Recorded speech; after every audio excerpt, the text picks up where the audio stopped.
안녕하세요. 사랑하는 성도님, 영혼의 샘물 은혜의 자리 오심을 축복합니다. 소망의 주님이 우리와 함께 하십니다.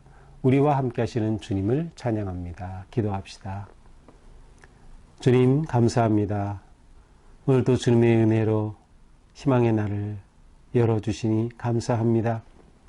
우리의 삶의 환경이 어떠하든 언제나 주님의 말씀 안에서 나아갈 길을 찾으며 주님의 선하신 인도하심 따라 오늘도 믿음의 길을 걸어갈 수 있도록 성령님 인도하여 주시옵소서.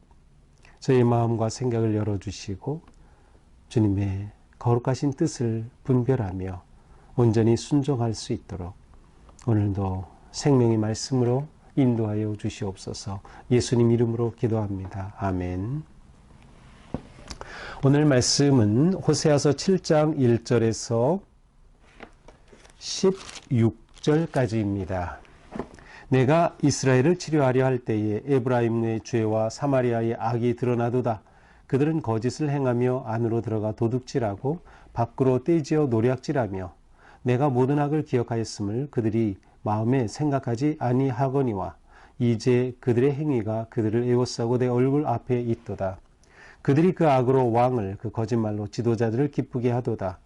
그들은 다 간음하는 자라 과자 만드는 자에 의해 달궈진 화덕과 같도다. 그가 반죽을 뭉침으로 발효되기까지만 불 일으키기를 그칠 뿐이니라. 우리 왕의 날에 지도자들은 술의 뜨거움으로 병이 나며 왕은 오만한 자들과 더불어 악수하는도다. 그들이 가까이 올 때에 그들의 마음은 간교하여 화덕 같으니 그들의 분노는 밤새도록 자고 아침에 피우는 불꽃 같도다. 그들이 다 화덕같이 뜨거워져서 그 재판장들을 삼키며 그들의 왕들을 다 엎드러지게 하며 그들 중에는 내게 부르짖는 자가 하나도 없도다. 에브라임이 여러 민족 가운데 혼합되니 그는 곧 뒤집지 않은 전병이로다. 이방인들이 그의 힘을 삼켰으니 알지 못하고 백발이 무성할지라도 알지 못하는도다. 이스라엘의 교만은 그 얼굴에 드러났나니 그들이 모든 일을 당하여도 그들의 하나님 여호와께로 돌아오지 아니하며 구하지 아니하도다. 에브라임은 어리석은 비둘기같이 지혜가 없어서 애굽을 향하여 부르짖으며 아수르로 가는도다. 그들이 갈 때에 내가 나의 그물을 그 위에 쳐서 공중의 새처럼 떨어뜨리고 전에 그 회중에 들려준 대로 그들을 징계하리라. 화했을진저 그들이 나를 떠나 그릇 같음이니라. 패망할진저 그들이 내게 범죄하였음이니라. 내가 그들을 건져주리 하나 그들이 나를 거슬러 거짓을 말하고 성심으로 나를 부르지 아니하였으며 오직 침상에서 슬피 부르짖으며 곡식과 세포도주로 말미암아 모이며 나를 거역하는도다. 내가 그들을 팔을 연습시켜 힘있게 하였으나 그들은 내게 대하여 악을 꾀하는도다. 그들은 돌아오나 높으신 자에게로 돌아오지 아니하니 속이는 활과 같으며 그들의 지도자들은 그 혀의 거친 말로 말미암아 칼에 엎드러지니 이것이 애굽 땅에서 조롱거리가 되리라. 아멘. 호세아가 그들에게 이스라엘 백성들에게 여호와께로 돌아가자. 우리가 여호와를 힘써 알자라고 하였지만 그들의 대답이 있기 전에 먼저 하나님께서 그들에게 심판의 일을 선포하시죠. 자, 오늘 말씀은 계속되면서 하나님께서 그들을 심판하시면 단지 심판의 목적이 아니고 치유와 회복, 그들을 돌이키심이에요. 그래서 하나님께서 그들을 치료하시려고 할 때 어떤 일이 일어났는가를 보여줍니다. 1절입니다. 내가 이스라엘을 치료하려 할 때 에브라임의 죄, 사마리아의 악이 드러나도다.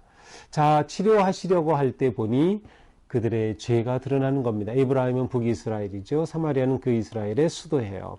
그들의 악이 드러난다. 이것은 마치 무엇과 같으면 의사가 이렇게 치료하려고 하면 환자의 상태가 어떠한지 무엇이 문제인지 그 상처가 다 드러나 보여야 되죠. 그렇게 발견해야 찾아내야 그것을 알아야 치료가 들어가는 것과 같이 하나님께서 치료하시려고 하니 이스라엘의 죄가 드러나는 것입니다. 그들의 죄가 무엇이에요? 거짓 행함, 도둑질함, 노략질함. 이것이 그들의 죄악된 모습이에요. 그들이 그렇게 하나님의 백성이지만 그들 안에는 불법과 죄악이 가득하였습니다. 그런데 하나님은 이 모든 것을 기억하고 계시는 거예요. 2절. 내가 모든 악을 기억하였다. 그럼에도 그들의 생각에는 하나님이 기억하신다는 것을 전혀 생각하지 못해요. 그들의 이 약한 행위가 하나님 앞에 있고 하나님 얼굴 앞에 바로 있는 것처럼 그렇게 분명하게 있음에도 불구하고 그들은 하나님이 기억하신다는 것을 생각하지 못하고 있어요. 그러면서 그들이 하나님 앞에서 얼마나 악한 짓들을 하였는지가 3절부터 7절까지 쭉 나옵니다. 그들은 그 악으로 왕을 거짓말로 지도자들을 기쁘게 하도다. 왕에게 지도자들에게 거짓말로 행하고 그들을 거짓으로 기쁘게 해요. 그들의 목적은 하나님을 기쁘시게 해야 할 그들이 사람을 기쁘게 하고 왕을 기쁘게 해요. 사실은 이것이 좋은 의미가 아니라 아첨하고 자기의 탐욕을 이루기 위한 것을 의미하는 것이에요. 그래서 그들은 다 한결같이 자기의 욕망에 사로잡혀 있어요. 바로 이러한 모습을 어떻게 표현합니까? 4절에 보니까 그들은 다 간음하는 자라. 그들의 마음이 하나님으로부터 떠났어요. 하나님을 배반했어요. 간음하는 자들이었어요. 그래서 그들의 모습은 마치 과자 만드는 자에 의해 달궈진 화덕 같도다. 그래서 과자는 빵을 굽는 것을 보면 돼요. 빵을 굽는 것으로 보시면 돼요. 그래서 빵을 구우려면 화덕에 불을 떼가지고 늘 달궈야죠. 바로 그와 같은 상태에 그들이 탐욕과 욕망에 빠져서 그들이 그렇게 뜨거워져 있는 상태를 말하는 것이에요. 언제라도 거짓된 불의의 모든 것들을 다 걸 자기의 욕망을 위해서라면 그들이 이렇게 악한 상태인 것을 의미하고 있어요. 특별히 그들의 악한 모습은 왕들과 지도자들에 대한 그들의 거짓된 행위를 의미합니다. 5절에서 우리 왕의 날은 왕이 새롭게 왕으로 등극하는 그 날을 의미합니다. 그때 어떻게 돼요? 잔치가 벌어지죠. 지도자들은 술의 뜨거움으로 병이 나고 왕은 오만한 자들과 더불어 악선한도다. 거기에 타락과 방탕함이 그곳에 있어요. 그리고 오만한 교만한 자들과 왕이 악수하면서 그들의 욕망으로 서로 거래를 하고 있는 것이죠. 그들이 가까이 올 때 그들의 마음은 간교하여 화덕 같으니 분노는 밤새도록 자고 아침에 피우는 불꽃 같도다. 그들의 간교함과 욕망과 탐욕은 멈출 줄 모르는 것이죠. 그들이 다 이렇게 화덕같이 뜨거워져서 어떻게 해요? 재판장들을 삼킨다. 바르게 심판하는 판정의 재판장들을 다 삼켜버려요. 왕들을 다 엎드려지게 해요. 실제로 이스라엘은 계속해서 반역이 일어나요. 반역이 일어나고 특별히 여로보암 2세 시대 이후에 계속 그 짧은 기간에 계속 일어나요. 그래서 열왕기하 15장 17장에 이 일들이 기록되어 있어요. 호세아가 활동한 것이 아주 이렇게 스펙트럼이 시대가 아주 넓다고 했죠. 그래서 북이스라엘이 망하기 바로 그때 전 길게는 50년 넘게 30년 정도로 보는데 바로 이스라엘이 있었던 이러한 아주 정권의 암투와 암살과 계속 무너지는 왕조들을 배경으로 하고 있는 그러한 모습이죠. 그들이 가까이 올 때 그들의 마음은 간교하여 화덕 같다.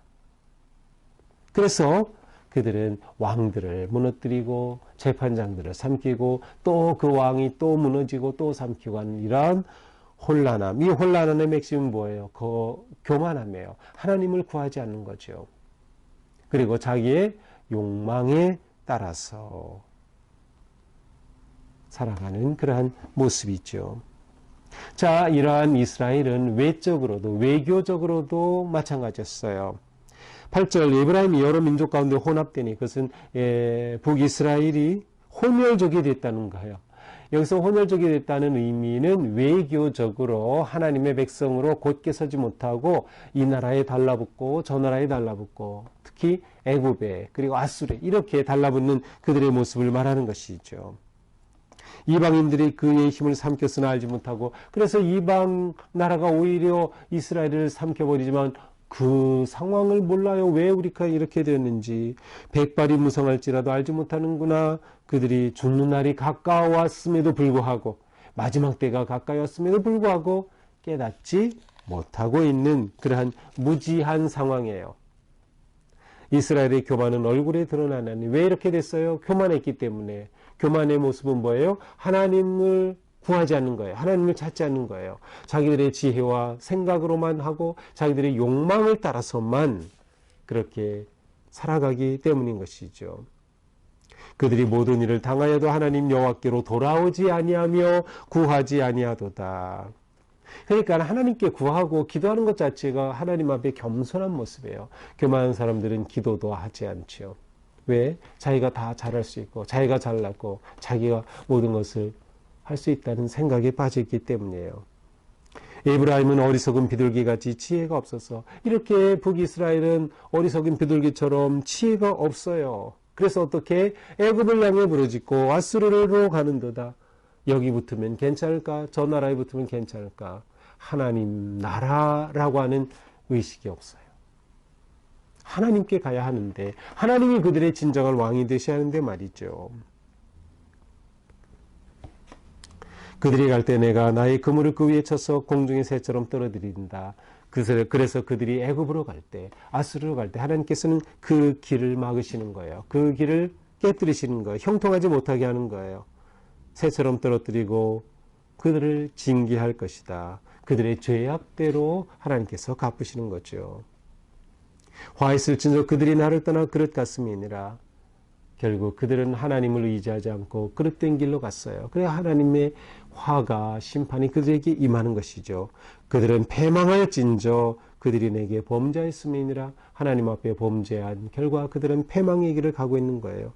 내가 너희들을 건져주려 하나 그들이 나를 거슬러 거짓을 말하고, 하나님께서 건져주시려고 하면 그들이 하나님 앞에 회개하고 돌아와야 되는데 오히려 거짓을 말해요. 하나님은 이미 그들을 어떻게 알고 계시죠. 그들의 죄가 다 드러났어요. 그런데 그들이 자신의 죄를 자복하고 나오지를 않는 거예요. 하나님을 의지하지 않는 거죠. 거만하기 때문이다. 그들이 거슬러 거짓을 말할 뿐이다. 그들이 하나님 앞에 나오는 것 같아도 그들은 성심껏 하나님을 부르짖지 않아요. 그들의 마음에는 진실함이 없는 거죠. 그래서 오직 침상에서만 슬피 울부짖고 있고, 곡식과 새 포도주를 필요해서 구할 때 정도만 하나님께 나오려고 하지만 그들의 모든 마음은 다 하나님을 떠난 거짓된 마음이에요. 그러니 어떻게 하나님이 그들을 살리시겠어요? 내가 그들 발을 연습시켜 힘있게 하였으나 그들은 내게 대하여 악을 꾀하는도다. 하나님께서 그들을 그렇게 세워주시고 인도하여 주셨지만 그들은 여전히 하나님 앞에 악을 도모하고 있는 것이죠. 그들은 돌아오나 높으신 자에게 돌아오지 아니하니, 하나님께로 돌아와야 되는데 하나님께로 돌아오지 않는 거예요. 그래서 그들이 어떤 존재가 돼요? 속이는 활과 같으며, 속이는 활은 느슨해진 활을 말해요. 활이 팽팽하게 줄이 당겨져야 시위에 그 힘이 화살의 힘인데, 이 뭐 느슨해졌으니 아무런 가치가 없는 것이죠. 그들의 지도자들은 혀에 거친 말로 말미암아 칼에 엎드려지니, 그들의 지도자들조차 하나님 앞에 바르지 못해요. 말이 거칠고 하나님을 따르지 않고 구하지 아니하니 결국 다 칼에 엎드러지고 결국 애굽에게 조롱거리가 되고 말 것이다. 애굽 앞에 부끄러운 존재가 되고 마는 것이죠. 결국 그들은 쓸모없는 활, 느슨해진 그러한 활이 되고 말았던 것이죠. 자, 오늘 말씀을 보면서 그들은 하나님 앞에서 기쁨이 되지는 못했어요. 하나님 앞에 유익한 인생을 살아야 하는데 그렇게 되지 못한 것이죠. 어떻게 우리가 유익한 인생을 살 수 있는 걸까요? 하나님이 치료하시면 돼요. 하나님이 만지시면. 그러려면 하나님께 드러내야 하는 거죠. 우리의 죄를 드러내고 회개함으로써 우리는 치유를 얻는다라는 것을 우리는 보아야 합니다. 죄를 과소평가하지 말아라. 또한 하나님은 다 알고 기억하고 계신다. 우리가 이것을 놓치면 안 돼요. 하나님은 알고 계시다. 그때 우리는 하나님 앞에 나아가는 것이죠. 하나님 앞에 자복하는 것이죠. 우리가 늘 하나님 임재하심의 의식을 가지고 살게 되는 것입니다. 우리가 하나님 중심으로 모이지 않으면 실패합니다. 이스라엘이 하나님 중심으로 국방, 외교, 정치 모든 것을 했어야 되는데 그렇지 못했죠. 그들은 흔들렸어요. 다른 나라를 의지했어요. 결국 망한 것이죠. 조롱거리로 전락하고 만 것입니다. 그러므로 우리는 하나님 앞에 어떻게 유익한 인생이 될까를 생각하면서 늘 우리 자신을 회개하고 돌이키고 전적으로 오직 여호와 하나님만을 의지하며 하나님의 선하신 인도하심을 따르는 우리가 되어야 할 것입니다. 이렇게 할 때 우리는 하나님을 기쁘시게 하고 사람을 복되게 하는 진정으로 유익한 삶, 유익한 교회, 유익한 우리의 존재가 될 것입니다. 기도하겠습니다. 주님, 오늘 하루 살 때에도 저희가 하나님을 기쁘시게 하며 사람들에게 유익함을 주는 복된 존재가 되게 하여 주시옵소서. 우리의 교만과 자랑은 내려놓고 주님 앞에 겸손하게 우리의 수치와 더러움과 부끄러움을 고백하며 주님의 용서와 은혜와 사랑을 힘입게 하여 주시옵소서. 오직 주님만으로 의지하며 담대히 나아갈 때 치유와 능력의 손으로 깨끗게 하시고 새 힘 주시며 주님의 거룩한 나라를 이루어가는 우리가 되게 하여 주시옵소서. 예수님 이름으로 기도합니다. 아멘. 네, 오늘도 주님의 은혜로 우리의 삶이 복되고 거룩하고 아름답기를 축복합니다. 사랑합니다.